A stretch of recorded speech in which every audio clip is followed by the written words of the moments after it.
et surtout écouter les autres personnes. Mais j'ai l'immense plaisir, et j'en suis fier, de pouvoir donner la parole à Madame la Présidente du Grand Conseil, Madame Séverine Eveco.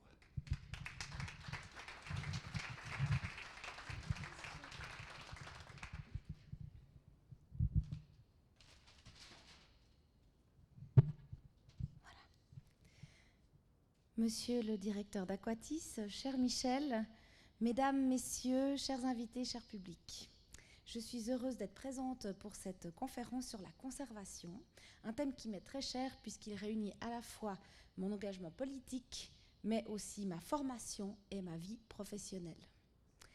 Je me réjouis déjà de partager vos visions et votre amour de la nature lors des discussions qui vont suivre, et de partir avec vous à la rencontre des espèces que vous défendez. J'ai hâte de vos conférences qui m'entraînent en Indonésie, au Belize, en passant par Kertész.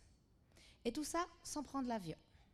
Mesdames, messieurs, la biodiversité, c'est le cœur de mes valeurs et de mes combats de politicienne en faveur de l'infrastructure écologique, de l'intégration de la biodiversité et du paysage dans les agglomérations, de l'engagement pour davantage de budget et de ressources en faveur de la nature. Et grâce à notre système suisse de milices, je suis à la fois présidente du Parlement vaudois, mais je suis aussi collaboratrice scientifique à l'Office fédéral de l'environnement. Et là encore, je travaille sur cette même ligne qui nous réunit aujourd'hui, la conservation de la nature, des êtres vivants qui la peuplent et de leurs écosystèmes. Comme vous ici, je suis passionnée de nature, passionnée de paysages et tellement consciente qu'il faut les préserver. Mais comment faire entendre nos voix dans le vacarme actuel? Autour de nous, le monde s'agite entre pandémie de Covid-19, guerre en Ukraine, crise énergétique et climatique, flambée de l'inflation. Les gens ont peur. Ils se méfient et ne savent pas toujours quelle cause choisir, quand ils ne cèdent pas tout simplement aux réflexes égoïstes du chacun pour soi. Dans ce contexte, comment ramener l'attention sur le dragon du Komodo, le kili ou les oiseaux chanteurs? Cela peut sembler si dérisoire, et ça me rappelle évidemment la fable du colibri, que vous connaissez certainement.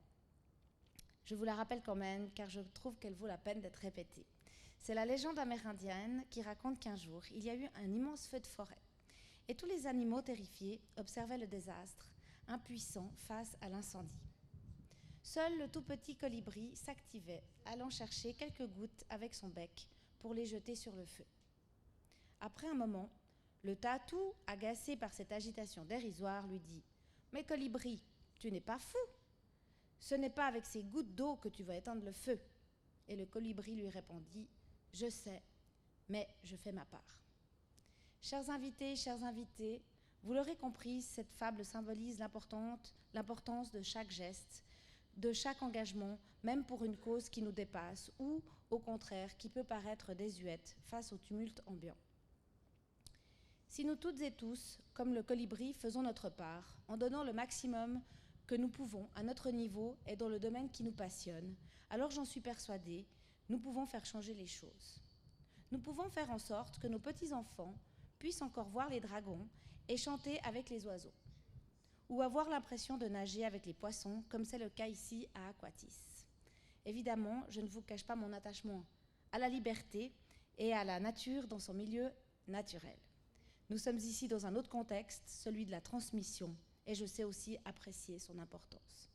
Surtout en voyant la joie des enfants à la fin de leur visite de l'aquarium. Et même si cet enthousiasme n'est pas non plus étranger à la boutique située à la sortie. Mais cela fait partie des règles du jeu. Mesdames et messieurs, la conservation et les espèces menacées méritent de pouvoir monter sur scène, comme lors de cette conférence d'aujourd'hui. Tout comme nous méritons d'entendre les voix de celles et ceux qui les défendent. À ce titre, je me réjouis aussi d'entendre quelques voix féminines dans une prochaine conférence. Les invités aujourd'hui sont effectivement tous des hommes. Une cause qui ne doit pas en éclipser une autre.